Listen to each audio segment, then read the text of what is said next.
Welcome to the Black Belt Barber podcast, the first and only podcast about entrepreneurship for barbers and all professionals in the beauty industry. And today I have here my boy Danny and Angie. They are the CEOs and who created Andama Barbershop. I can call barbershop or studio. Yeah, Barb studio. I think and it already goes with it. wow, Andama Studio, and I admire these two so much. They are a power couple. They also a parent and they are entrepreneur. And today we're about to learn and listen to what they have to say and know a little bit about what happened in the backstage because everybody sees the glory, everybody sees the trophy, but not about the backstage, right? Where it comes so much hustle and challenge moments. The So real world. the real thing, the real deal. And Danny, I want you to guys introduce yourself and tell me who's Danny, who's Angie, and Andama. You can start with Okay. Danny. So, Danny and Angie. That's where Andama comes from, actually. It's a combination of names.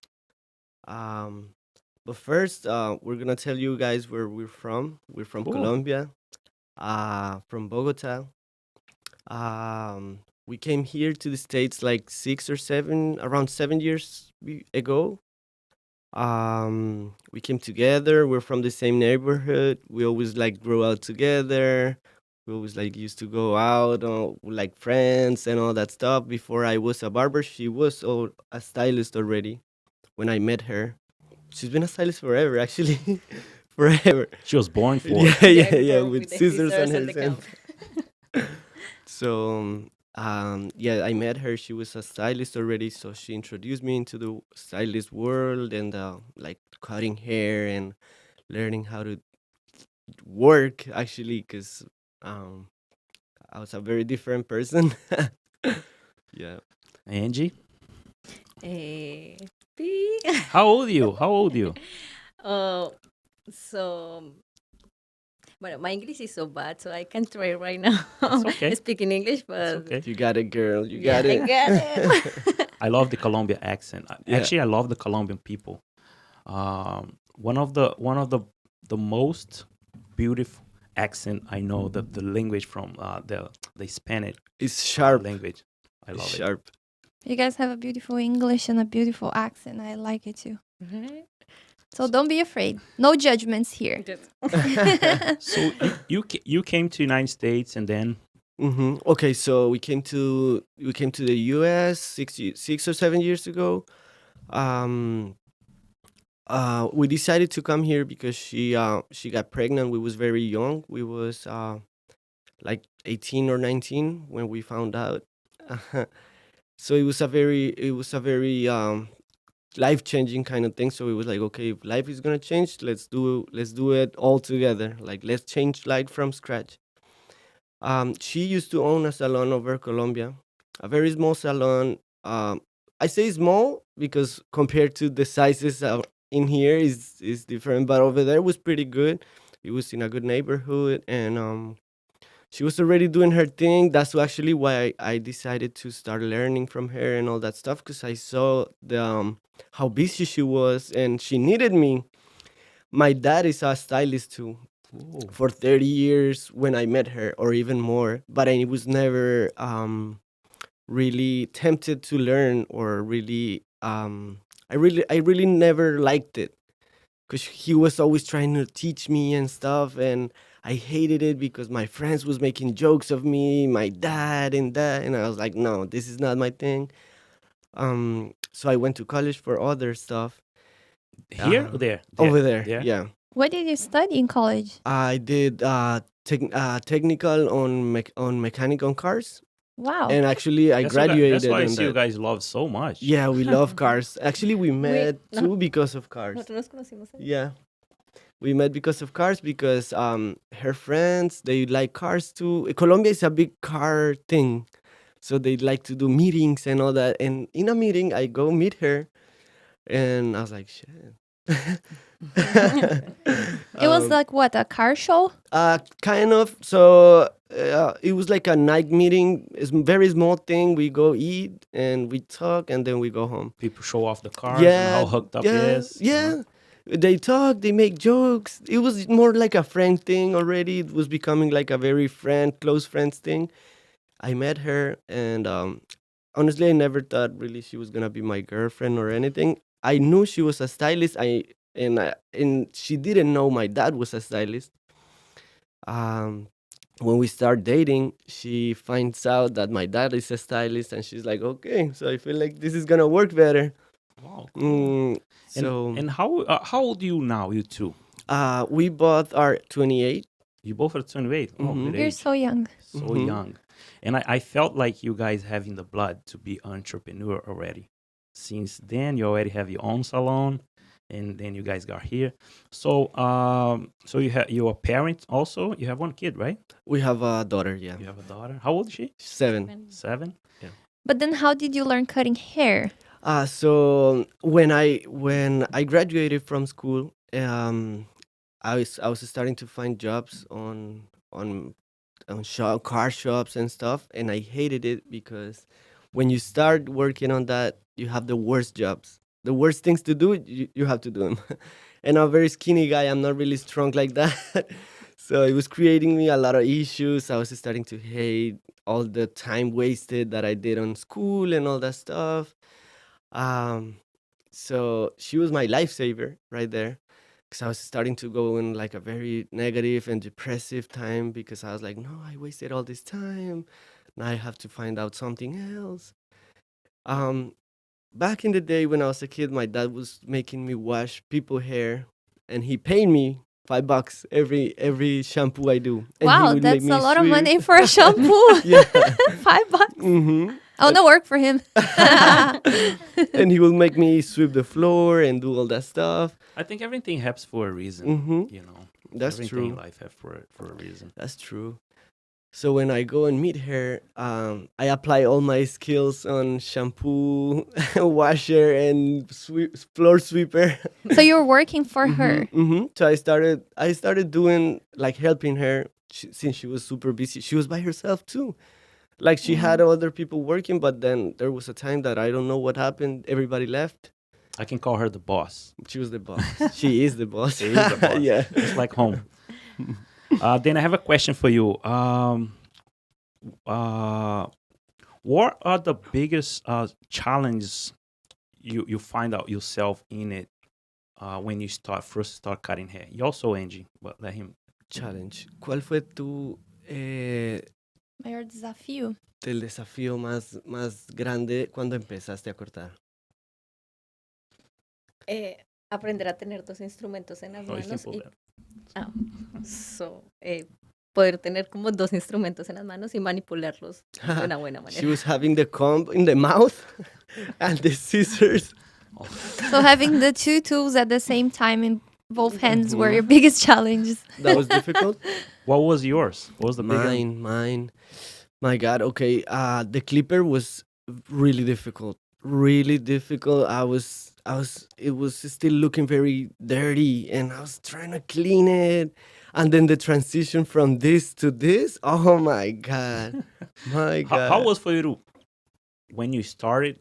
You because many people when they start their a different career, you start with like zero money, not Yeah, making money at all. nothing. How was that for you? You guys Thank God, she was having a lot of clients already, already? and she was doing color and all that stuff. It works a lot. It helps a lot. So I was basically an assistant, an apprentice. So I was on her side, like holding everything. And by that's then how I you learned- learn, yeah, watching her. That's I was how you watching her. I learn. learned a lot, but mostly from women, like women hair cutting and doing color and all this stuff. That's the most I learned over there. I noticed. I think it's just you work at Beer Buck with Alfonso. Alfonso, yeah, we Yeah, both he's a did great work over guy. there. Yeah, actually, we used to have a station there, and we share it. So I start working at 9 a.m. and I leave at 3. and then at 3 she'll be coming till You go for 9. sharing? And then some days we switch up, and I'll stay at night, and then she'll be Wow. coming early. That's how you guys started working here in the US? That was the third job we had here. How was the first one? Was it at the barber shop, rental Mhm. chair? What Um, city? It was the first barber job because she was pregnant, so it was very difficult times, to be honest.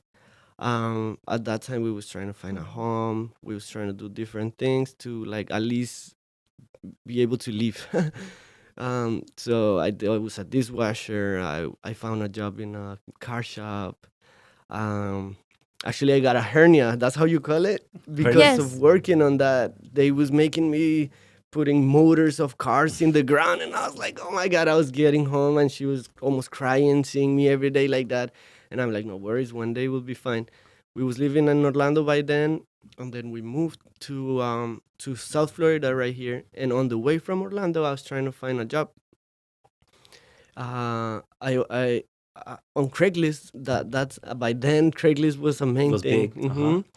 So I found this job of a barbershop. It's called TNT Barbershop. I always appreciate those guys because they had so much patience on me, so much patience. We The always have guys, to remember where we're coming from, Yeah. right? yeah. And everybody The will guy help doesn't us. even talk to me anymore because he sees us as a competition now. But I still talk to him. I always gonna appreciate the guy because it was something I will never forget. That's Uh, that's beautiful, man. yeah, On the side. Gratitude, right? Gratitude. yeah. I can relate here. Working all different kind of jobs. I also was dishwasher. I did construction, cleaning, Construction is everything to survive. Because when you got here, you don't speak English. You do Yeah. what you do to survive. You know, Yeah, a lot of learning comes out of that too. come from Yeah. that. No, and then you be more humble, Yeah. understanding that now you care about what you got now. Mm-hmm. You know, That's true. Danny, a question: why you decide to open a barbershop, and how did you go from employee to owner a shop? Okay. I'm a person that I'm really difficult to get out of my comfort zone. Once I'm You need good, her to push you, right? yeah, yeah, it helps me a lot. And then she pushes me, and she's like, "Okay, don't be afraid. Let's do it." Um, so we was working at Buck and Beer by then, and a good thing about that place is that our schedule was pretty good. We had 3 days off in the week. Um, so we was having a lot of time to share with our daughter. So one day we was in a day off, and we was always talking about opening a salon, not a barbershop. A salon, because that's what we used to do, and that's what she was like really good at, like really, really. We saw that the money was there. So it was like, okay, we gotta do a salon one day, maybe a suite or something. We went to many suites that they rent the space. Um, so actually, from a suite, we was very close to renting a suite for 250 a week, and it was really good. So we was doing the maths, and at the end of the month, it was like almost the same rent than a space. And we was like, okay, let's see if we can find it. Let's try it out. Like she was pushing, things happen. Things start to flow the way You guys was scared? excuse me? Scary. We was scared. We was really scared. Yeah. To be honest, we money wise, we was really Tight. tight, really tight. You Yeah. guys were very, like, how can I say, courageous, because going from a suite where you don't Mhm. have responsibilities, Where- it's yeah. just the rent and that's it, from a shop, Mhm. which has a lot more big move. responsibilities. It's a big move. That's something that not everyone thinks about when you're opening a shop. You never think about what is behind, and how different is a suite from a regular shop. It's completely It's- different, right? it's The very different, expenses yeah. are completely different. It's not Yeah. just the fixed rent. There is Yeah. water, electricity, liability insurance, the licenses you have to have. Not you just a barber. You need the license for the business. place. It's so many things. And then the fire inspector come every year and they charge you for the fire inspection. You need authorization from the city. There's so many things involved in taxes, and Hmm. it's crazy. And then on top of that, you have to find people that take care of other people. Exactly. Hmm. You have to have a team, You right? have to It's have a not just team. you. Hmm. And Andama Wait, but he one. didn't finish. Oh, he So didn't finish. then So you yeah, Oh yeah. you So decided that it was best to open a shop. yeah, so we was like, okay, let's try it out. If not, we rent the suite, and that's fine. Um, so we used to live we actually still live in there, really close to where the first shop is. So we was walking one day. We had to send a mail Hollywood, right? in Hollywood, and actually the post office is right in front of the shop. So we were sending a mail, and I told her, okay, wait for me outside because she was with the baby, and I'll send this really quick, and I'll be right back. And while she was waiting on me outside, she saw that it says for lease in the front, and she's like, "What is for lease means?" And I'm like, "Oh, for rent, like it's the same." And she's like, "Okay, let's call." And I'm like, "Okay, we call." Wow. The girl was there. It's funny because she was right there drinking coffee, and she says, "Oh, I'm right here. If you guys want to come in, just come in and we talk."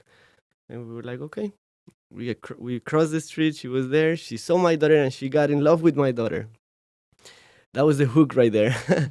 And she's like, okay, I want to help you guys. My credit was not good. I was the only one who had credit by then. Now she has a good credit and all that stuff. But yeah, by then I was the only one. So my credit wasn't that great.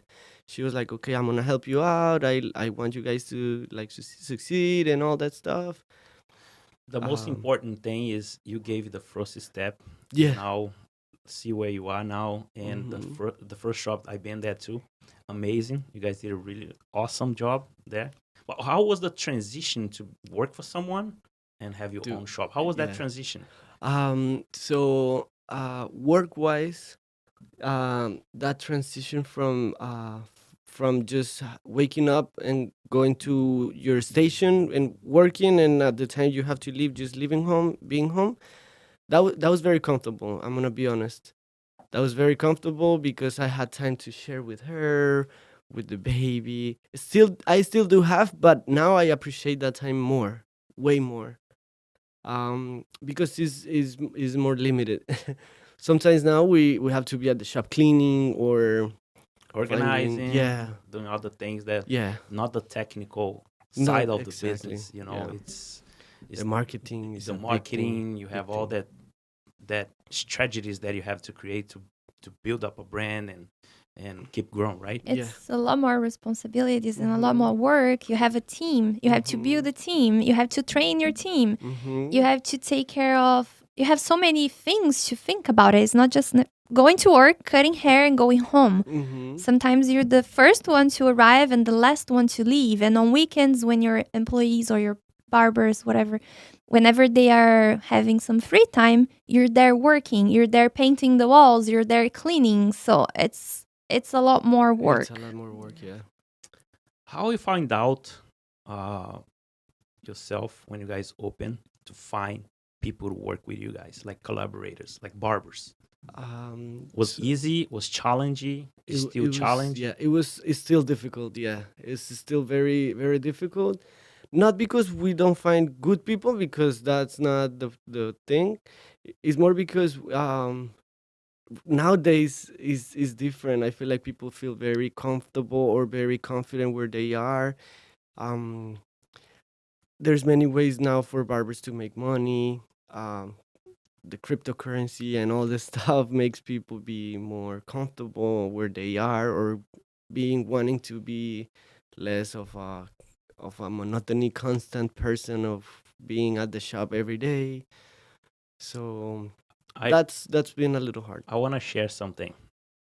I was working for someone else. I was renting a chair, and I told a guy, I told him like, I want to open my own shop, and I want this shop like this, that, and this way. I want to have pool table, beer, two artists, this beautiful, amazing idea, and he throw at me like, you're going to have a line of barbers waiting for you. Guess what? It didn't. It didn't. So I was struggling so much. The most difficult time is to find people to work for me, with us, Uh-huh. actually. And back then I was struggling.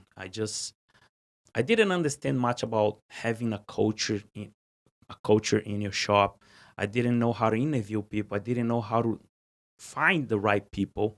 First, I didn't know the vision where I was going to, and then I interviewed someone and just like hired them right away. I couldn't see behind what If that person would actually fit fit the team. in the culture we're creating, because people have different ambitions, and then if what I'm offering is not what that person is looking for, it's not going to be a match. And we didn't know how to find out, okay, this person is a match because his vision is a line of what we're building. So we didn't know how to do that, and then we would hire people that had a completely different vision, and then we would be, clashing, or it didn't work. It didn't work. Yeah.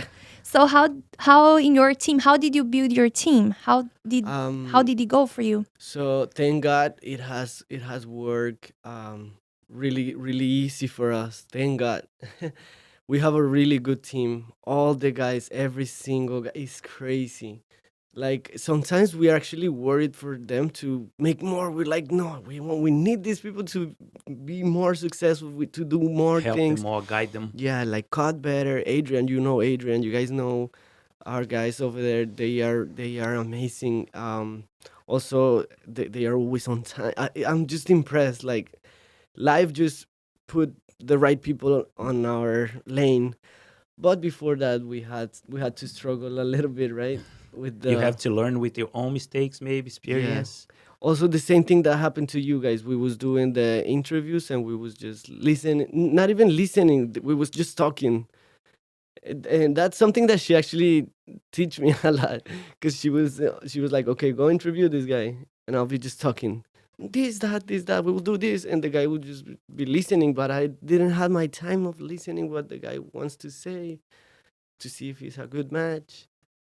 Yes. Now I have only two barbers that I haven't teach them from nothing because they Oh. started when I opened the shop. But all other barbers, I teach them from nothing. So what happened So- is they came for our workshops and they didn't know how to cut hair really. They didn't have a lot of experience. And then when they come to the workshops, Tico saw, oh, this person would be a good fit for the team. He has a good personality, because you can teach skills. That's easy, but you cannot teach personality. That's the right. person has their own personality. That's right. So at the end of each workshop, he would see which of the students would fit. And then we would invite them to work for us. Let's work together. Would you like to have a job opportunity at Invictus? And That's they turned would out be great. That's a happy great to work way. with us.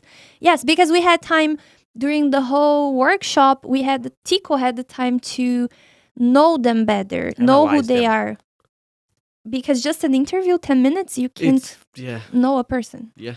And then Tico could ask them questions. What is your dream? What is your vision? What type of shop would you like to work for? Do you want to open your own business? Do you want to work for someone? And then he could get all this information and see if that person would match. Because if we have a person that has a completely different vision, it's not going to work. So it works really well. That was the best thing I ever done in my life because now I have the perfect team. They are engaged, they understand, they're responsible, reliable, committed.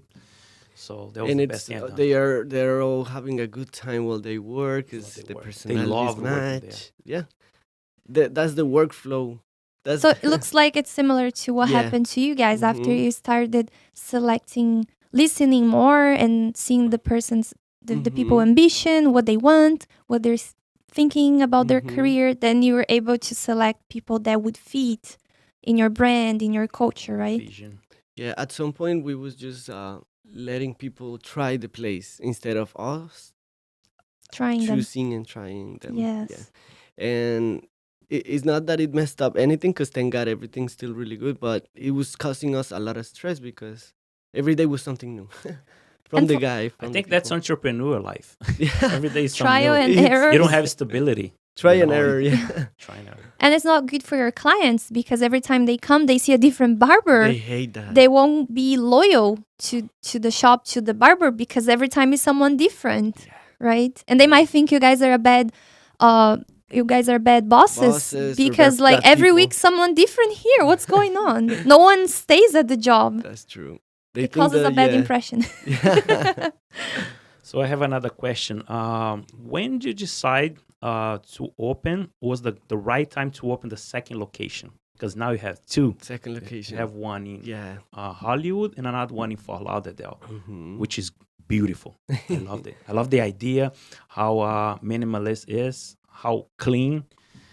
You guys And clearly have a vision. You vision. guys clearly know Thank what you, you're guys. doing. Thank You're you, not guys. just doing random things. You're doing with a intention, with a Mhm. purpose, which is we don't see that a lot, and that's Yeah. why a lot of business fail because they don't have a vision. And you guys have a vision. So when did you decide was the right time to open the second shop? So like you guys, I see you guys are very, you guys have your lane, and actually we inspire a lot from you guys Thank to you. see all the stuff that you guys do.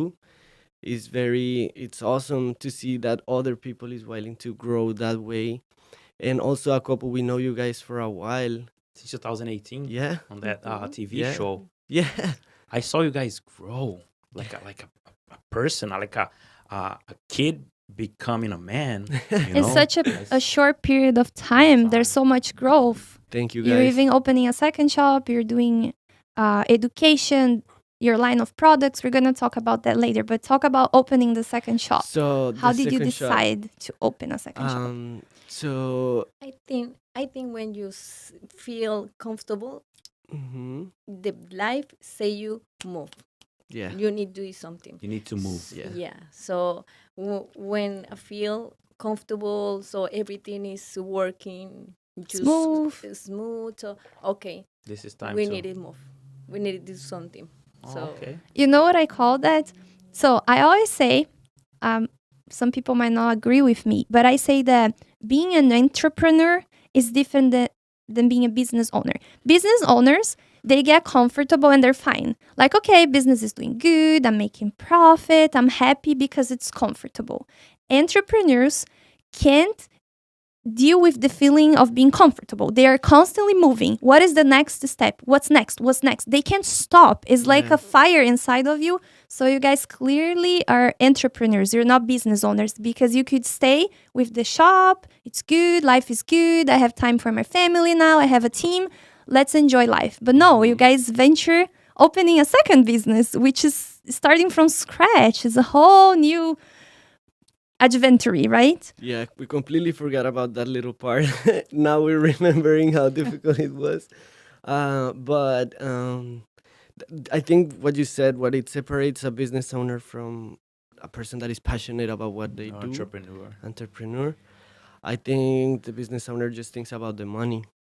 The money is a big thing that they always think about, like, okay, if money is stable and money is fine. And a person that is passionate entrepreneur, like you guys also, will be doing things like what we're doing right now and putting our time to talk about this, to That's what I think. A business owner is so much different than an entrepreneur. First, the business owner, like you say, think about themselves and they get stagnant. They stay there, they buy a house, get a car. But the entrepreneur comes to serve and solve problems and help and guide people. So that's why we're so different. We are so resilient, right, babe? I agree with that. And entrepreneurs are not only thinking about the money, as you said, there is a purpose, there is a meaning. Mhm. Of course, we want money. Everybody wants money, but Mhm. that's not the main reason we are moved. No. So money not move us. There's bigger things. These feeling of achievement, like okay, I'll start a business, I'll grow it, and then you don't get comfortable. You go to the next challenge. You're constantly looking for challenges to challenge yourself, to improve yourself, learning, educating yourself. It's like a fire inside of you. You can't stop. Yeah. And I always say this is something we're born with. You can learn some skills to be a better business owner, but I think entrepreneurs, that is something. If you think about your childhood, you probably will think about things you did different than the other kids. I remember when I was a kid that I would charge my friends to do their homework or to do their assignments. We always had assignments, and I would sell them for like $5-10. I would make money doing their assignments because they were lazy. They didn't want to study. So I was always, I don't know. So if you think about your childhood, you probably can think about something you did different than the other kids. Maybe like you said, your dad would pay you $5 to wash hair, Yeah, and that- you're there working. That relates with today's. Did you work, Tico, to make some money when you were a kid? Yeah, yeah, but the thing is, myself, I never liked what I done in my life. Like meaning that doing construction, restaurant, like cleaning, dishwash. So I wanted something more. Something that gives me freedom, something more that I can be creative, be an artist. So that's what kept moving me. But I only find out my purpose when I was 29 years old. I start understanding that I want to do something that help people, with my craft, with what I became, with who I became. So How did you decide becoming a barber? me, you know what? My dad, my two grandparents, they were barber, and I have six guys, and I'm the 61. We are all in total seven. I came to the States. I never got hair in Brazil before. My dad only and my grandpas. When I came to the States in 2002, without even think, I used to cut all my roommates, brothers, cousins, relatives at home. Without even think, just cutting, buzzing them. Oh, can you fix this? And before you go to party. And that's how it starts, That's how it starts. It was in your blood, I think, I right? think it was in you. You don't even feel it. Yeah, You don't even see it. It's coming. that's you know? true. So we're talking about the opening the second shop. So you guys feel like, okay, it's too comfortable, life is good. Let's find some problems for us. Yeah. Let's find some challenges for us. So like I said, I'm a very difficult person to get out of my comfort zone. And we was already good with the shop in Hollywood. We was already working fine. We was already having time for ourselves and our daughter. And it was already working. And we had a guy that we worked with him a while ago, many years ago, in the first shop in Fort Lauderdale. And he reached out to us. And he goes and says, Danny, Angie, I have some money. I have a space that I rented already, and I would like you guys to be part of this. Please come, check the place, this, that. We went there to the space, we saw it, and we started building illusions in our mind. We were like, okay, it's a beautiful place. We should do this here. We should do this there. So it planted a little thing in our Seed. brains. You plant a little seed. Mm-hmm. And at the end, the partnership, it couldn't be like something's happened. At the end, he decided to do it himself. We decided to get out of there. So you guys would be partners, right? Mhm, with Business him. partners. Uh-huh. And it didn't work out. It didn't work out. We didn't get to do it because there was many things that we like to be very, very clear on businesses and stuff, and things. We Didn't like to work keep out. things didn't work out. We like to keep it very sharp. So we went back home. We was like, okay, no, let's not do it. Let's stay how it is. But we was always like thinking it would have been nice. It was a very good space. The area, we was talking about it. You're dreaming. A thing in our house is hair. We get home and we talk about hair all night long. We want to go out. We end up talking about hair. I can relate. Everything. And it's crazy. We It's don't talk about crazy. hair specifically, But- but business. Business in business, general. yeah. and We can't stop. team. Yeah. It's our life. It's in a- our blood. yeah. It's true. So now, in the first shop, you had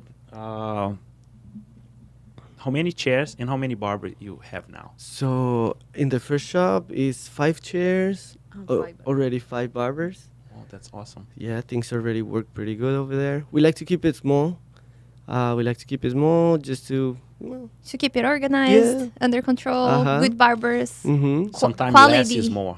over quantity, right? People like that too. Clients be like really comfortable. They know each other.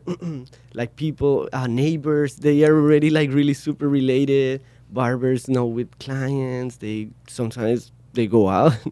We don't care about that. They go out. They really know each other. They bring food to them. Lunch sometimes. They don't even have to buy lunch. It's crazy, right? And then after the partnership didn't work, you guys were dreaming about yeah, it. we're still dreaming about it. We really like happy about having another shop. After we opened up the first shop, we knew that we really like designing. That was something that we found out ourselves out of building the first shop, that we really like designing and doing all that minimalistic work and all this stuff. So it was like, okay, I feel like this could be a good challenge for us to upscale our designing skills. That's cool. And let's see if we can work it out. Um, as barbers, we get to see a lot of different people every day. So I was talking to my clients and telling them the story. I was going to open up a second shop, but it didn't work out. One of those clients one day, he comes, get a haircut in the morning. I told him the story just like another client. I didn't even know that the guy works doing realty or anything. He leaves, and then at 5, he comes back and he says, Danny, I have the place for you. And I'm like, really? And he's like, okay, I'm going to send you an email, show it to your wife, see what's up. I got home, I saw the email. We called the guy that owns the place where the second location is. I went there with Angie. There was a hair salon already over there. It's called Form. They actually move across the street. They have a nice setup over there. We went there. We did many studies on the yeah, because like you guys said, it's difficult to get out of the regularity that you're already used to. So we were really nervous. It was a second step And that was really uncertain, hard. right? Yeah, And uncertain. Yeah. uncertain. You guys might have more experience from the other shop. Now Mhm. you're not making the same mistakes and kind of planning ahead to Mhm. open the second shop, The second right? shop. Did you feel like the butterflies in your stomach were the same when you opened the first business, and then when you opened the second one, did you feel afraid again and nervous and Yeah. anxious, all the Yeah. same feeling? Same, a little different. I'll say. The experience Little is different stronger. for both. Also, both. It's different experience, but I feel the same when Yeah. open. That's So true. the first shop, we waiting for 3 or 4 years for opening, but the second barber shop waiting for a year. Next COVID. Oh my God, that was Um, difficult. So when you So- open the second shop, you guys closed because of COVID? COVID happened, and we had to close the first shop for a while, for like 4 months or more. Yeah, actually more than that. Six. When we opened up again, things were really difficult because landlord didn't help. Things keep going, so we had to keep going. And when all that stuff happened was like maybe 6 months after COVID, and when they let us open again, business was really crazy because people was waiting for haircuts and all that. So and we didn't have much money to spend because there was not many things to do. So we were like, okay, let's just focus. After COVID, we really focused, really crazy, every day working, doing the same thing, ding. Our schedule by then was really good because that's something that we really like to play with. Well, not now, because right now things change a lot. Life is new. We're still finding out our life right now. But by then it was really comfortable already. So some days I'll be at the shop, and some days Angie will be at the shop. And the days that I wasn't there, I was with the baby. And the days that she wasn't there, she was with the baby at the park or at the pool. So it was really. This we is like so to share. interesting how you Very can interesting. manage your time and be able to have time for your daughter and Mhm. have time for the business. And even though you guys were so young and you had the kid when you were so young, you still managed to open 2 business. That's impressive. So how you guys manage that? How can The you parents explain part? how, like being a business owner, having a kid, you know, being a couple, a power couple. How you guys manage that? You guys have a system in place? You create a system, how it works? More or less, it changes a lot. Life will be telling us what to change and what to do. So for now, is thank God we live close to the shop in Hollywood, so she can have everything really close and everything really. Because right now she's the one that is working the most, behind the scene, she has everything holding like this, right? She's doing everything, just Yeah. like my wife. Everything Which is I organized. take my hat off because I seen these women doing Everything crazy by stuff. herself. Yeah, things that I never thought that keep me really focused on the second shop. Like keep me really like focus on marketing and focus on other things that she cannot really or she can do, but she shouldn't really be thinking about. You know, like I'd rather have her like more focus on what she already knows than something that she Has to learn. Yeah. It takes time. Mm-hmm. So basically, I think you guys divided the roles in a way that you do what you do best, and she does what she does best. And what you like more. So I'm really bad with numbers. I'm gonna be honest right here. I'm really bad with numbers. I don't really like numbers at all. But she's really good and really organized about it. Thank you guys. Can you relate, baby? Don't like numbers too. I'm the same. I'm always learning, and she does all the backstage stuff. And I'm just like you, behind the chair and guiding my guys, always training, giving classes. And do you guys have like a process or standards system that you guys follow, like written for your Oh, for to organize your both business? We have two Two boards. two boards Like in the the school. in the room. in the room Oh, in okay. the room. So one is in the closet when I dressing, so That I one can has see a everything calendar. you do at the day, and the other side is like a month or 3 months or like Okay, that. more Long- long-term things that you uh-huh. have to do, like not urgent. No. Yeah. You know, Yes. the second one. You mean your goals? You put in written your goals. Even What do you want little to things, achieve? even the little things like oil change. That That's not a little thing. That's in the something one- important. Yeah. How are you gonna drive your car to work? That's true. So you have everything written, Yeah. all your tasks, your Yeah. goals, whatever you have to Goals. do. So in the calendar we had all the appointments. And we appointments have. for You guys but was when you there. have other baby, so you need to organize appointments, whatever the school, Once- buy something for her. Once someone told me, Chico, learn how to deal with process, not people. Once you create process means that Systematic. steps and how you achieve what your goals are, what you want for your business. So process is just nothing more than steps. So I'm gonna turn on the lights. That's how you work. That's how you do, right, baby? You understand? Yeah, so processes are important because then you have the standards. And even if you're away from your business, things keep running smooth because everybody knows what to do. Exactly. It's similar. I always like to use the example of McDonald's. Wherever you go is the same burger and it's different people. And maybe the person who's doing your burger today is not the same doing it tomorrow and the burger is the same. The result. So processes, that's why we're asking about if you have processes in place because now you have two business and we look from the outside and it looks amazing. It looks like you guys are killing the way you manage everything, your personal life, your kid, your businesses, and you're growing, constantly growing. So it's impressive to see. Impressive. Process and systems make your life easier. Yeah. System in English, if you separate the letters, each letter means something. System means save yourself time, energy, and money. Wow. Okay?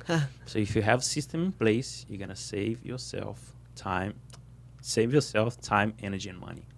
So that's what we do. Wow. We have processes in place, standards, and systems. So I have another question. Anything else you want to ask? No? Guys,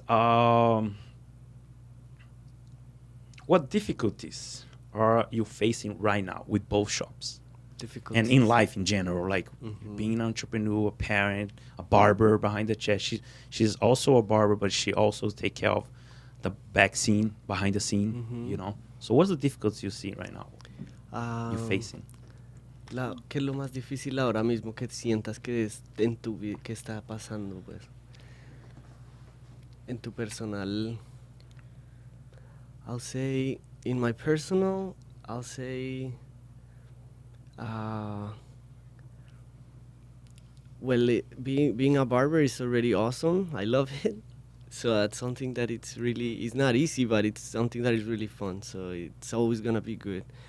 I'll say business-wise, thank God everything works. It's in a moment that it's in a standby. We don't know what's gonna happen tomorrow, but things are in a good lane. So that's a good.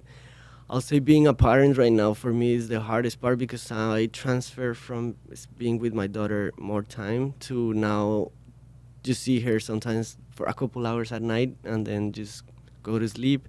Time flies, and she's almost 7, so she's in a moment that she's already doing her own things, talking, and I see her talking every time more. Yesterday I was with her the whole day, and I saw so many things that I never saw before, and I'm like, what the hell? You get impressed, right? Yeah. How did she change so much? Where is she learning all this stuff? I didn't even notice. Yeah. And well, since we've been here for 7 years, and I always work with her 24/7 in the same shop. We was at the same room, everything. So now I don't really get to see her much. So that in my personal, that could be the hardest part right now. Trying to get used to that.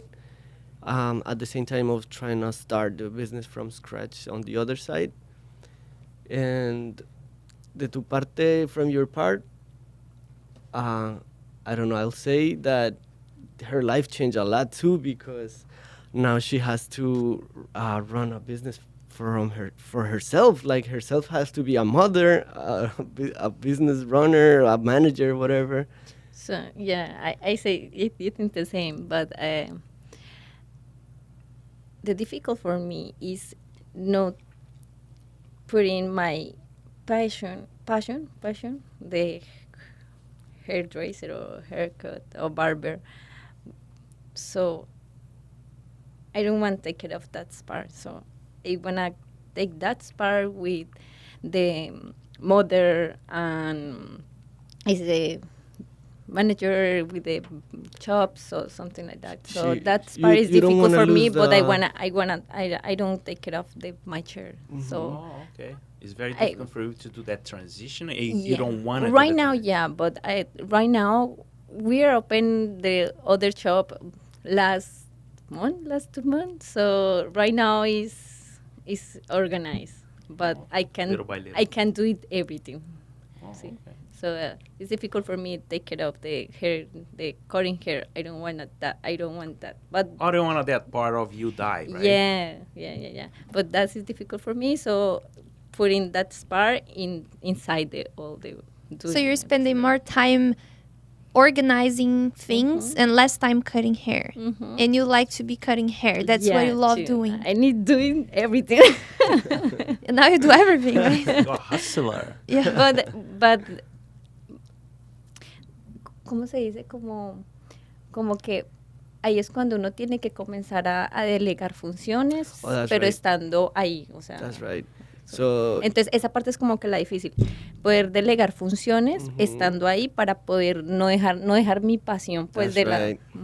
That's right. So trying to find people that help you on things that you want to do, like a manager or maybe someone that handles the social media or the way you want to handle it. I can relate to that because me and my wife, I think she's going to talk a little bit about that also.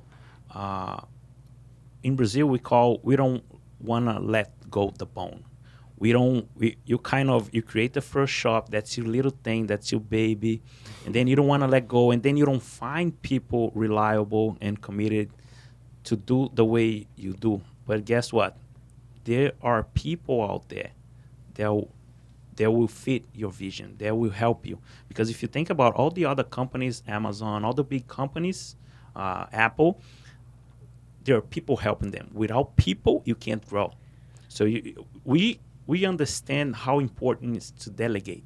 But to be able to delegate, you need to. No, I think that it's not that we don't want to give away. In the beginning, I used to think that way. Oh, no one is gonna do like I do. But I learned that there are people that are more talented than me to do some tasks. They're really good. I think the biggest challenge is because to have these people in your team, they deserve a good salary. And it's hard when you have a small business to have a manager, to have a marketing company, to have all these things because these cost money. So we see ourselves doing most of the job because the company can't afford to pay everybody, to pay the receptionist, to pay the manager, to pay the cleaning company. It's a lot. So I think that's the biggest challenge, because to grow your business to a point where you can pay people to help you, it's hard. And I think maybe you guys can relate to that. That's right. Yeah, but sometimes I tell Danny, but I so picky with the cleaning. So sometimes when you pay with the other people cleaning, so do it so bad. They don't do as good as you, right? Lydia faced that too. So Yeah. They clean, but not me as organized. perfect. So may just time on the month, I doing the cleaning. I take Crazy. of You clean the whole shop? yeah. You can tell her more about that. You're good at that. Yeah, so I was really picky about cleaning too, to the point like everything had to be sparkling. Our shop is really clean, and I see your shop is also really clean.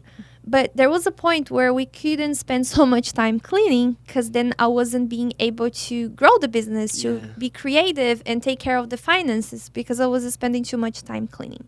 So we started having someone cleaning for us, paying a company to do it.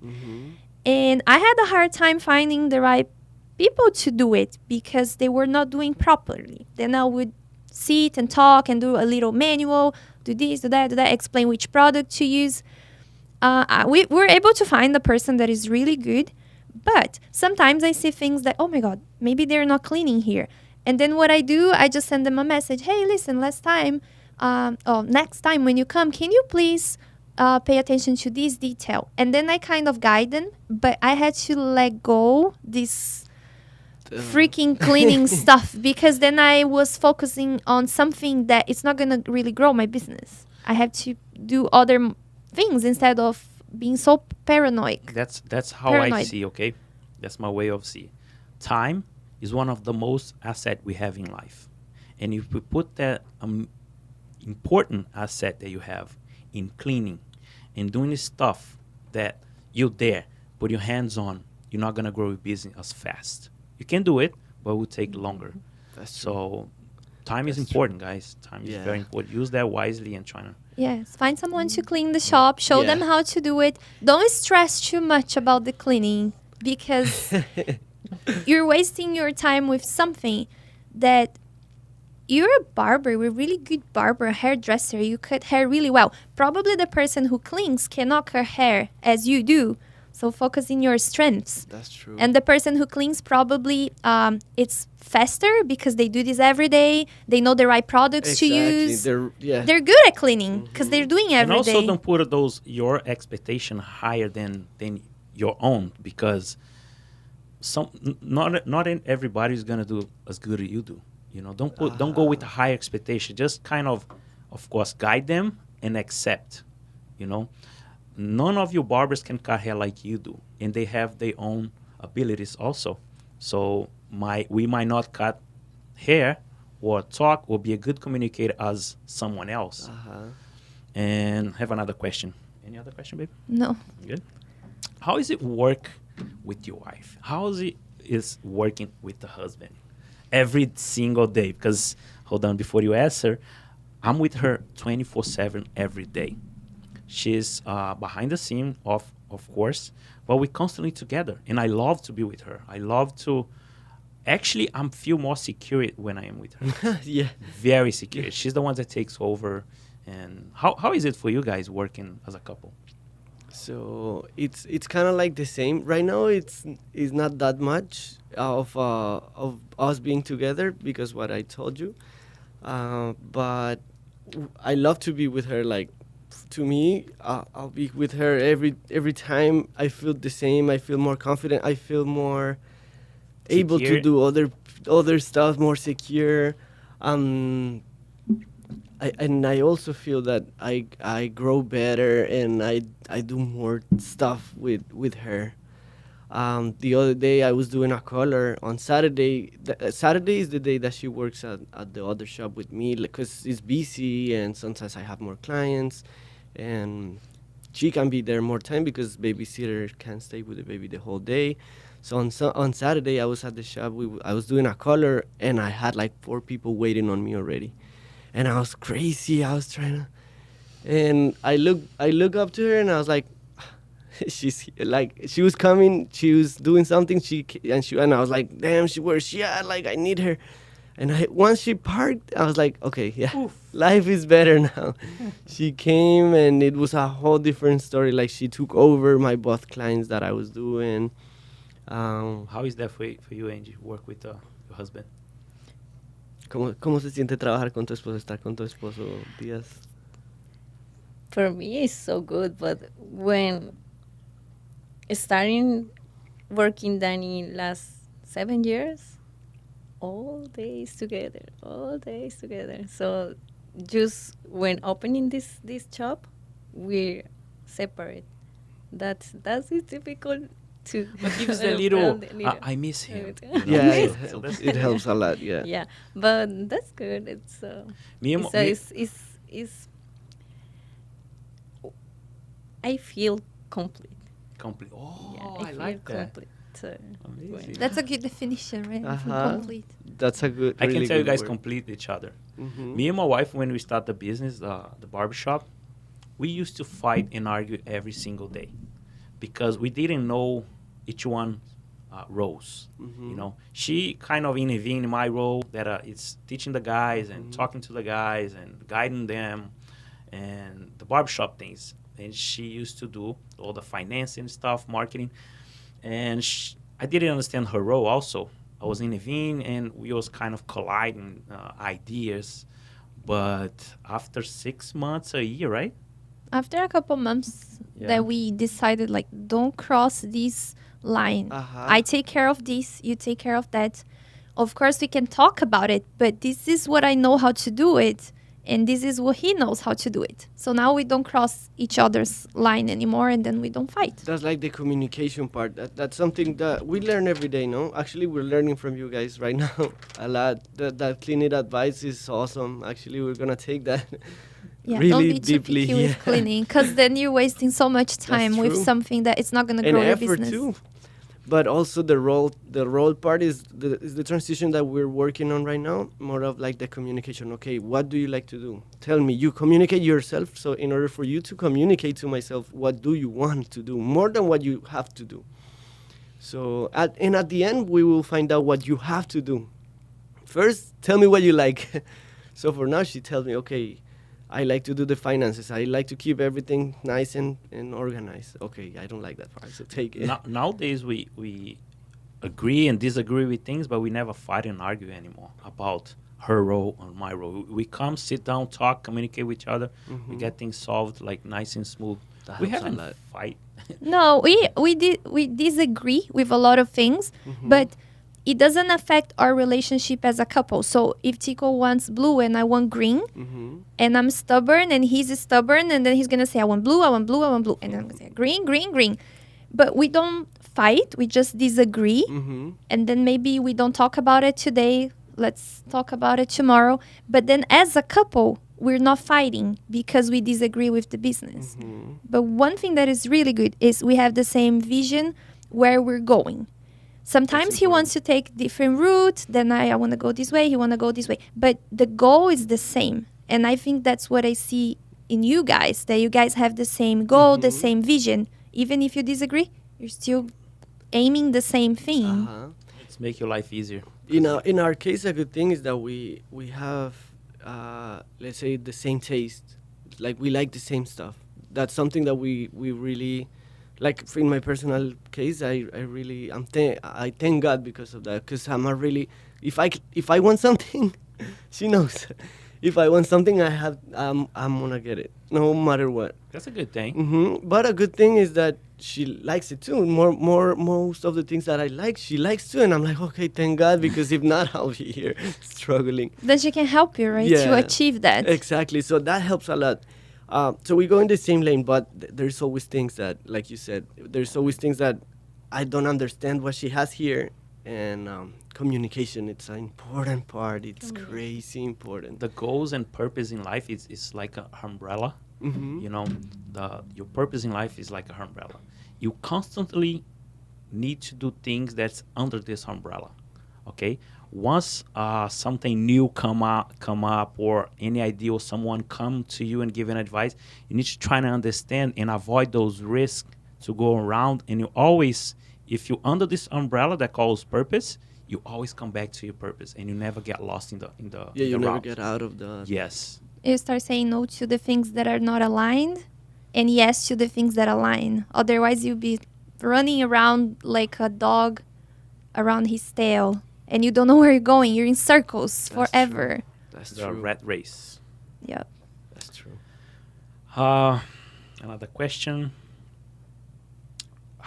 The average clients that you guys serve today, each one of you, or let's start with Danny. The average, how much, How many? how many clients do you serve a day, and what was the route you took? What did you do to be booked? Because I need the audience to Uh-huh. listen and learn from you. You know? Okay.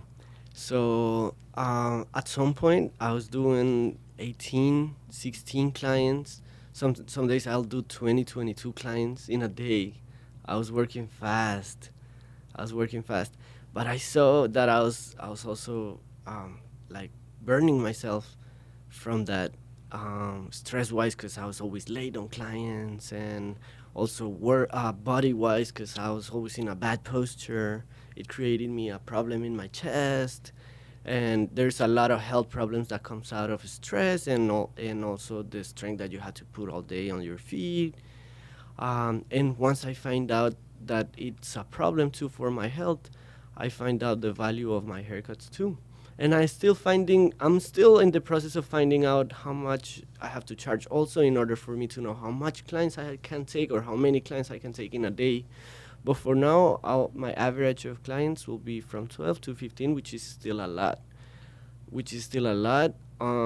Honestly, it's something that I would like to improve in an order that I can be able to probably take more time in between clients too, to take my time to eat. It's something that is very important, and I'm trying to improve. Still, every day I wake up and I say the same. What did you do to be a booked agenda barber? To be Um, booked constantly all day. okay, social media helped me out a lot. Oh, cool. It's something that helped me out a lot. A while ago, I was posting every day. It's something also that I like to improve too. I want to take a day for myself to do my content and also my education stuff. And because why? Because I feel like out of the education that you build for people, you learn yourself and you improve Also. yourself to be better. And it's something that I feel like, if as more time as you put in there, as as the biggest as your mind becomes, and it's time for yourself too. You're putting time for other people to help them out to grow, but you're growing yourself. I feel like a lot of barbers, they don't put a lot of effort in social media. The social media is the most benefit in how to say, not official, what's that? Beneficial. Beneficial to achieve clients today. Yes. It's the one that you can't go negative. You can't Free marketing. make mistakes. And we it's have- free. and Yeah. it's free. So I see a lot of barbers sitting in the chair and just scrolling down the Instagram and look at other people's life while his life is passing, and look at the barber next to him booked, and he's there wasting his time Yes. looking at. And personal is also really good to grow, because in a personal story that happened to me a while ago is that I was taking photos of my clients during the day, posting them, and then once I got home, I'll be in my bed watching at the same photos I posted, and I was like, oh, I should have done this. This guy has really good hair to do this next time. Okay, I'm gonna grow it. I'm gonna try this. I'm gonna try that. And from my personal things that I was doing, I was learning and trying to become better. And it helped me out a lot to find techniques and other things that I could done on people that I was seeing regularly. Yeah, I think the photos help a lot It because helps a then you lot. can see where you should be improving. Mhm. It's a way for you to keep constantly pushing yourself to do better. And it builds your passion in order for you to learn how to do videos, how to edit, buy better gear. I have another question. I have another question. What opportunity do you see in our industry today that barbers is not taking advantage? But let me share what happened to me before. Look, back in 2008 to 2010, I had to find a part-time job doing a valet parking in Fort Lauderdale, because I couldn't see. My mind was like a dunk, like just like this. I couldn't see the opportunities, the opportunities the barbering industry was offering. What the opportunity now you guys seeing that other barbers not seeing it, not take advantage of it? ¿Qué oportunidad ves en otros barberos que no estén aprovechando? So I think what we just talked, Social media? the social media, I seen so many. Actually, I am very annoying with that part of the social media. Even though I don't really do it that much now, because I'm really, some days I'm really just struggling with my clients and stuff. But I'll be at the shop and I'll be Adrian. I always put Adrian as example because he's a really good barber. Sometimes I see haircuts that he does that I'm like, this guy, he's wasting time not taking photos of that client. And These I'll guys be have telling him, everything in the shop, It's the crazy. lights and the cameras and the Everything like, set up. everything. I don't know why. yeah, and we have this other guy, Fernando. He's really good. He's been cutting hair for 8 years. He does a fade in 10 minutes. Wow. Perfect. And I'm like, okay, 10 minutes, just put something, a tripod. We bought tripods for them to have during the days. We was like, okay, I feel like this is gonna motivate them, like, and it's been working. It's something that you have to get used to it. Yes. Get used to setting up and then setting up the cape for the client and trying to make the client not feel uncomfortable. But I feel like it's a way that you have to make the client think, and not only make the client think, teach the client that that's the way that the world is gonna become, because you cannot be only like just cutting hair behind the chair and probably just What I see, opportunities that barber are not taking advantage. First is social media. Sometimes you go to other barbers' page, and you don't know if they are a barber or they are a soccer player or if they do anything like but barber. You know, that They you don't- post about their workout at the gym. They post what they're food that they're eating, eating, but not their work. not their work. that's true. And also being a salesperson. You are inside a shop that must have a product, right? Mhm. And I don't know, at Invictus we kind of bonus our guys if they sell a product, upselling a service. Mhm. So sometimes barbers don't take advantage of the client they are already in the chair and trying to educate them clients with the product and end up selling or upselling a service. Like if they're if they're booked for a haircut and they don't know what kind of service do you have, and then offer a beard, a hot shave, or whatever service you got there, but not trying to push anything that the client don't need. Always sell and push whatever the client need, because you're kind of a doctor. If you go to a doctor, you don't know nothing about health, and they will guide you and give you the right medicine for it. So that's how I see it. That's one of those two things. What else, baby? One thing I learned at the Paul Mitchell seminar was whose job it is to educate your client about their hair. Is it the Walgreens cashier? The Walmart? Like, whose job is that? Is the barber or the hairdresser job? They know about hair better than anyone else. So it's their job to educate. And when you educate, of course, the client will be interested in buying the product, but they also start seeing you as an expert. Oh my God, this guy is really good. He recognized that I have flakes, and then he recommended this shampoo that really worked for me. He recommended this pomade, and it's easy to style my hair at home, and every day my hair looks amazing. So it's the barber and hairdresser job to educate the client about their hair. And most barbers don't think that way. They just don't say anything. They see the client needs something, and they just quiet. They don't say anything, which is really bad. Yeah, by then you waste your time too, and your talent too, because it doesn't take much to turn the client around and show him how to blow dry the hair, how to apply the right product, and why you are applying it. You're also teaching yourself of why you do this. Oh, I didn't know I do this because of that, but it works. And the clients start trusting you more. Yeah. They see you in a different. He's gonna think that you're the best barber that he ever sat down on. Exactly. I see Tico doing that a lot since I met him, he's always explaining to the clients how to use the product, why they should use. And he does that naturally, not because he wants to sell something, because he wants to make sure the client knows how to style the hair. And then when he meet clients on the street and then the hair is messed up, he's like, I told you not to use this product. Why you're using? And then he starts like, I educate you how to do it. I told you. I teach you're you not how to do it. supposed to use gel. I told you. I love that. And they get embarrassed. They're like, oh, sorry, Tico. Like, don't do that way. Don't put your hair on this side. Put it forward, whatever. And then he starts teaching the client. I love I it. feel shame about it because inside your shop, there's many ways you can be profitable. First, as a business owner, you need to use every square foot of your business to make money because you have overheads, you know. And when you are a barber working inside as an individual, you also have products, upselling service, you know, all this to increase your salary. That's how I can tell. Increase your salary, and they don't see it. They just see us cutting hair and do a beard. There's much more you can be profitable. You know? Out of that, yes. And you have, on top of that, you have a lot of connections with people. You know the mechanic, you know the real estate, you know the other business owner. That's true. The that's- connections we make, the networking that you create, it's amazing. That's the beauty of our industry. I don't take barbering as a job.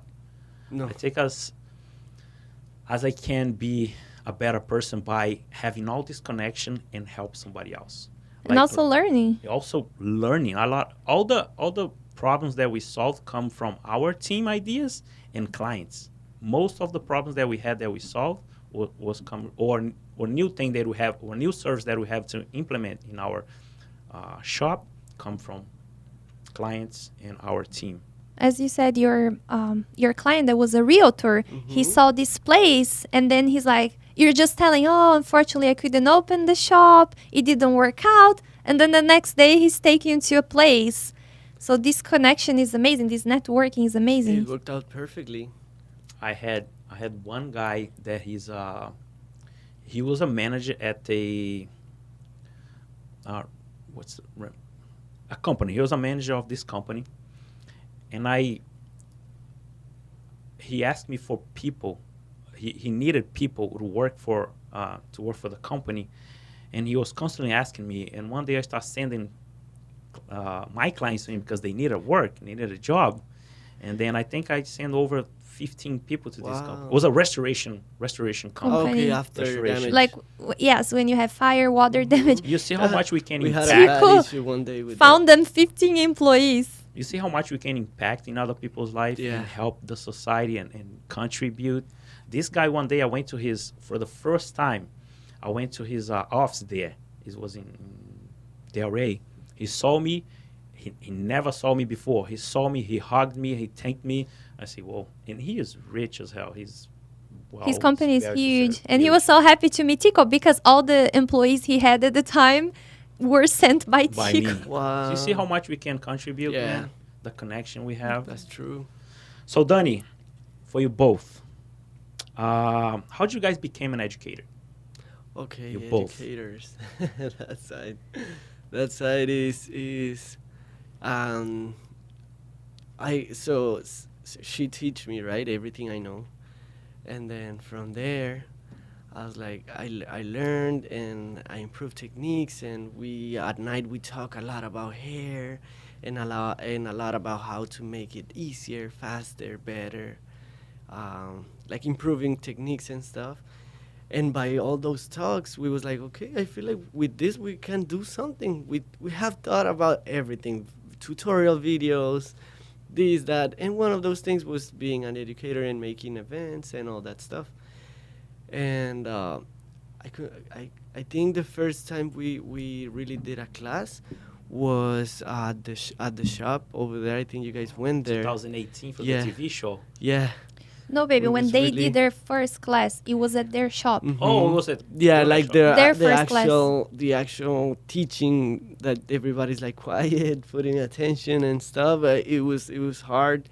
'Cause we also try to like divide the haircut on each step and explain each step how to we've been improving a lot of the education part because there's always more knowledge and there's always different things that change trends, ways of using tools, new tools. So we've been improving that part. Right now we're doing a whole system of education, not from scratch because we would like to focus more on the creativity part of the barbering side. So we would like to do a lot of the creativity education.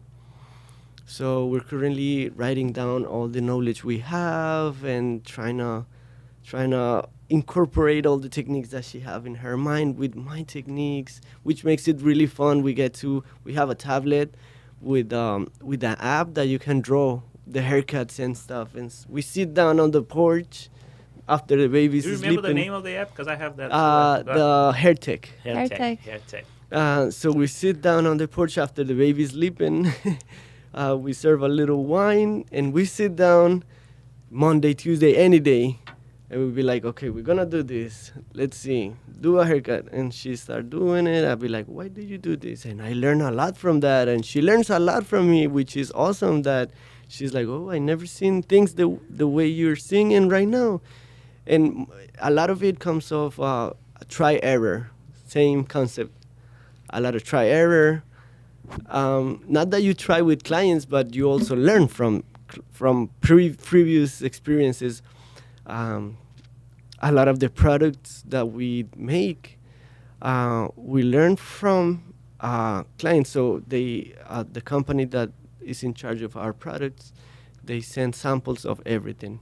So it took us almost 6 months for us to find out what the real products that we want to take, that we want to use for ourselves and for our clients, and why we wanted those products. So That's good. You know, it's Knowing why. interesting. You guys have like 3 businesses. You have the barbershops, then you have the products, which is another business, and also the educational side where you Education. guys teach. So basically, you have 3 businesses. Mhm. You guys are being, what is the word? You're being entrepreneurs in. It's all related to the barber Mhm. industry, but you guys are going to different Exploring. steps, You guys spreading exploring. spreading your That's your what we business wanted ventures. to like include to the barber world, to include different things that bring more interests of other people. So we That's amazing. want to try to create a different concept this time. As you guys saw, the new space have a car inside of the shop, and we have a Is that guy is studio. yours? That car is a client. So what we do with that car is we change the car every month. That's so amazing. So the first month that we opened up, we had our car. We have an old Honda from the 90s. It's crazy right? clean. Yeah, it's clean. It's perfect. The car is better than a new one. And we had it there for a whole month. We go a lot to car meetings in here on Sundays and stuff, so we know a lot of car people and stuff. That's our And they times let you too. have the car there. So I told them, like, display. I told my client, if you want to promote your business here, bring your car with stickers, with things. I think this is genius Very genius. because the car adds to your shop, to the decoration. It looks Uh-huh. amazing. It looks- Amazing and idea. and then the owner of the shop or the store that has the cars is promoting to your clients Yeah. that he has exotic Mhm. cars. Exotic That's cars really interesting. and rentals. So the guy that has the car right now, he rents boats, and one of my clients already rented a boat from him. So it worked out. Wow. As you said, a barber shop is a place that a lot of people come, so you can take advantage Use of that. that exposure in a way. It's amazing. What many people don't notice is those companies, they're buying data Mm-hmm. to bring clients to them. Uh-huh. We have all these different type and clients that sits in our chair every day. People that is from the socialite, and people that is, all ages, all ethnic, and so we have all these people in our chair. They come to us, and we take advantage of that in a good way In a by good way. helping each other. Connecting people. Connecting people. That's Yes. amazing. and it creates a relationship with the place, not only with the barber or with the owner, because at the end we don't really want to all the people to go to only us. We want the people to go to the shop and get involved with the shop, with Andama, with the name. Before I'll do the last question, one question that I think I have to ask. What do you think? First is how you guys work. Is a rental chair, commission, and Salary, salary, or what do you think about in a different way, different perspective of renting, salary, and Commission. commission? So we do commission. We do 60% for barbers and 40 for the shop. We also have salary for a manager that we have at the Hollywood location, but that person doesn't take clients, so that person has their own, like their actual setup. So we do percentage because I think it's a better way to like have a regular job of like a regular schedule. I feel like when you rent a chair, then it's more disorganization. It's different como styles and products, something like that. So when you Exactly. you do the percent The Percentage? the uh-huh. percentages, You provide. all the barbers use the same products and the same It's they like have the same standards. yes, perfect. What do you have to say about that, babe? That's what we do at Invictus. So we work by percentage for the reason that we have a way of putting standards and the whole team agree. And then when you rent the chair, they have their own individual business inside your business with different personalities, with different vision. And then I think it clashes because then you have 5, 8, 10 barbers that have a completely different way of working.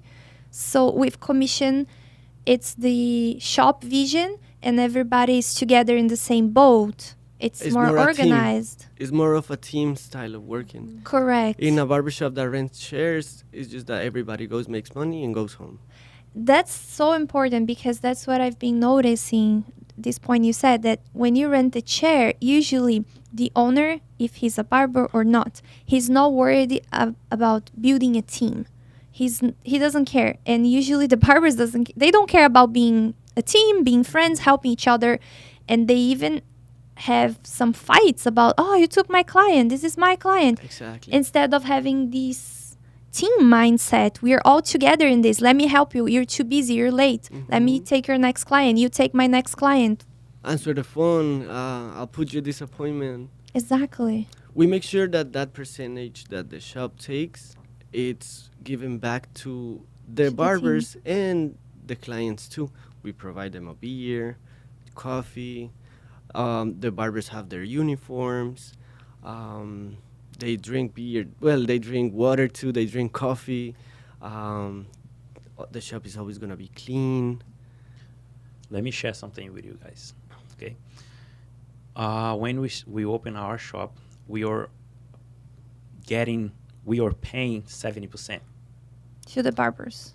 to the barbers. And keeping only 30. Only 30. That was the biggest mistake we ever done, because we noticed, we went to the Paul Mitchell seminar, and we get to know that that amount of percentage we are getting Was not enough to was keep not the enough business to keep running. the business running. So in a year, we will be closing the doors, and then we have to Wow. change. We made a huge mistake. We made a huge mistake, and then we have to change the percentage to 50-50 will be fair, because the shop doesn't get 50, get even less to invest back to bring clients, marketing, Marketing. etc. And guess what? We lost almost the whole team. We lost everybody to do that change. So Yes. after a while, you had to start from scratch again. First year. Yes, because we didn't do the math. We didn't know what we were doing. We were so inexperienced in these numbers. We didn't do the math. And then we were afraid that we couldn't find barbers. So we decided, let's pay more, then we're going to have barbers. But it was not true. It was good for them getting 70%, but then the business wouldn't survive. Wouldn't succeed. Then we actually did a couple tryouts before going to half and half, and it didn't work either, because what happens is we have the same mindset as you guys do. And clearly we see that it works because you're doing amazing. You're opening a second shop. So it's working. It works. You reinvest the profit in the business, in the team. You create an amazing environment for your barbers. You bring clients. You do good marketing. The shop is clean, organized. You have a manager. These all cost money. And there is no way you can be a profitable business. You cannot survive. And sometimes barbers have a hard time understanding. And they think, oh, the owner is taking 50% of my money. It's not that you're taking.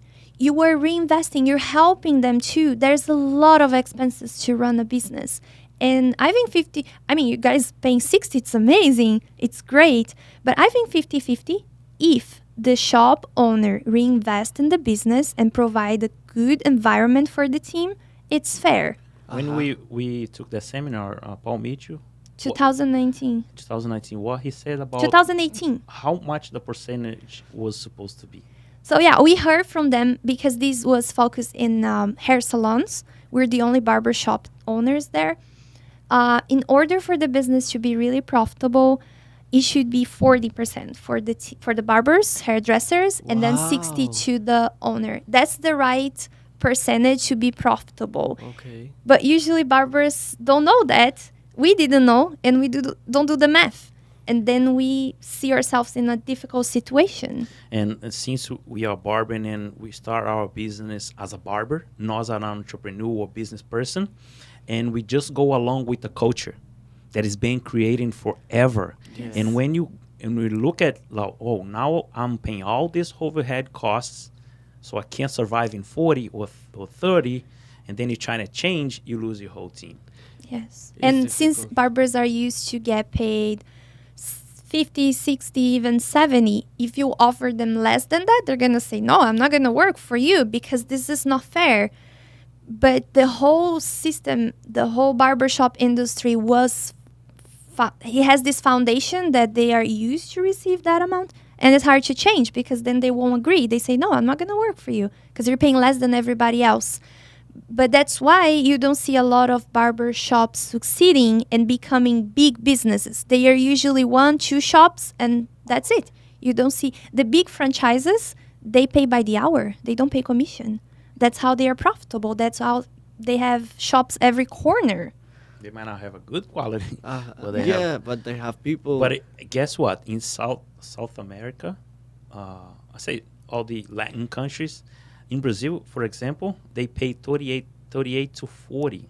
35 to 40% to barbers. They pay barbers. less. They pay really less. Yeah, in our countries, it's more that everybody wants the business to run and work. And in here, too, because that's the way that things work as a team and stuff. But in here, like, the barbers will feel like they work. And It been through our minds that once we, like, I'm going to give my example, right? I was a barber working for someone else at the salon. And I look at them like, wow, they pay me so little for this. I know. You're far from the microphone. They pay me so little. And, wow, they're taking advantage. I used to think that. I used to work behind the chair. I used to think that. But then you go to the other side. When you And they become a business owner. And you start realizing they are doing good, you know. By- Why? Because they are doing the right thing, you Yeah. know. And many barbers think like that right now, but then when they are their own shop and see all these things to do behind the scenes and overhead costs, they will start doing the same thing we are doing. Exactly. I It's think hard. once you find out how much marketing costs, that's when you be like, okay, that's why they take a percentage. We're saying about marketing, but you got your accountant, your marketing, your time. You have all this. And all the risks. All the If risks. something goes wrong, it's all on you. God. Well, And you like have I COVID, don't know, for 10 people instance. working.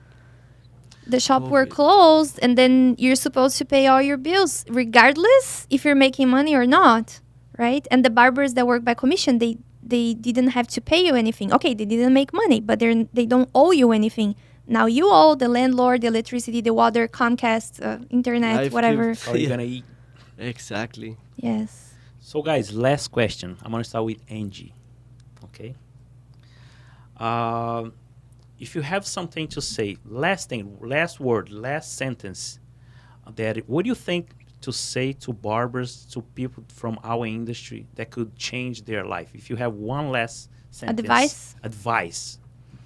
Si tienes el último parágrafo para decirle a los barberos, ¿qué consejo sería ese? It's the last question. One thing that can change people's mind, help someone out there that are listening or watching this podcast. Puede ser en español también. Yeah, and then he's Hay harta translating. gente que habla Estoy español. pensando. Nos estará viendo en algún momento. Do it in Spanish. Do it in Spanish. Que se pregunten bien cuál es su profesión. Y si la respuesta es barbería, que le hagan. Y si no, que busquen lo que les apasiona y se vayan por eso. Porque ahí está el éxito. Hacer lo que le apasiona. Porque cuando uno ve lo que le apasiona y lo hace con pasión porque le gusta, le nace, deja la visión del dinero a un lado y no se enfoca en el dinero. Ya eso pasa a ser una segunda opción. Eso viene por añadidura. So, yo creo que es una pregunta que todos los barberos se deben hacer, es si esa es su profesión. Y si es, que lo hagan con pasión, con... So Beautiful. passion over work. That's right. If you really like what you do, then you're not working. Yes, I totally He agree escuchado with that. muchos barberos que hacen barbería, pero están enfocados en otras cosas. Yeah, that's true. There's a lot of barber that Quiero are ser- barbers focusing on other quiero ser stuff. cocinero, quiero ser no sé qué, pero están siendo barberos. So, ese no es Correct. el camino. O sea, yo creo que el camino perfecto es... Yo un día vi algo. I saw one day a video that kept me thinking. Okay, if you ever decide to do something else of what you normally do for like an income, you should do it afterwards. Like you should invest your spare time on that gig, right? So if you want to be a chef, I suggest have a 9 to 5 job, and after 5, try it out and learn. That's great. Oh, if I was going to say one word or two, would be change mentality, because whatever bring you to here is not going to take you to the next level. So changing mentality, mindsets, that's the key. I think you guys are a perfect example of entrepreneurs, barbers that made the business work, and you are doing great. The shops are amazing, and you're also investing in the product line. You're becoming educators. You guys are clearly an example of success, and we could see that we can share the same line of thinking, and that's what brought us here where we are today. And that's a great advice for other barbers out there that want to be successful in their career. There is I wouldn't say it's a formula, but there is some behaviors. There are some ways of thinking that brought you guys where you are. Some barbers are behind the chair for 10, 15 years. You guys arrived in a country that you didn't know, you didn't speak English, and in a short period of time, in less than 10 years, look where you are. So many barbers have been in the industry for so many years, and they are frustrated behind the chair, charging cheap haircuts, burning themselves out all day long, working, tired, frustrated, thinking about giving up. But I think we had some valuable golden tips here of how you become really successful. You don't need to be a business owner if you don't want to, but there are other things you can do, like education, line of products. You can become an ambassador for a brand. There's so right. many opportunities in the industry, and you guys are a perfect example of success in our industry. Become the black belt barber. The black belt barber is a barber with a high performance, the one is a salesperson, good communicator. You have a line of clients waiting for you, the one that charges more, the one that makes 6 figures per year. Wow, that's the goal. Yes, sir. Guys, we finish now here. So then thank you very much for coming, Thank you taking guys the for time to having come. us. Thank you, Angie. I admire you guys so much. You guys hustling and you guys doing well. I wish you two and all of you guys success and prosperity.